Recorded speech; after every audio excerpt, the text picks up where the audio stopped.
वज़ीर आला पंजाब मरियम नवाज का इलाज के लिए 5 नवंबर को लंदन जाने का इम्कान है। मरियम नवाज काफ़ी अरसे से गले के इन्फेक्शन में मुब्तला हैं। आपको अपडेट कर रहे हैं, वज़ीर आला पंजाब मरियम नवाज का इलाज के लिए 5 नवंबर को लंदन जाने का इम्कान है। मरियम नवाज काफ़ी अरसे से गले के इन्फेक्शन में मुब्तला हैं। अपडेट कर रहे हैं, वज़ीर आला पंजाब मरियम नवाज का इलाज के लिए 5 नवंबर को लंदन जाने का इम्कान है। मरियम नवाज काफ़ी अरसे से गले के इन्फेक्शन में मुब्तला हैं। वज़ीर आला पंजाब मरियम नवाज का इलाज के लिए 5 नवंबर को लंदन जाने का इम्कान है।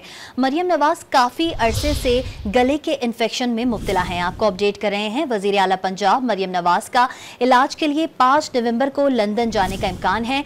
मरियम नवाज काफ़ी अरसे से गले के इन्फेक्शन में मुब्तला हैं।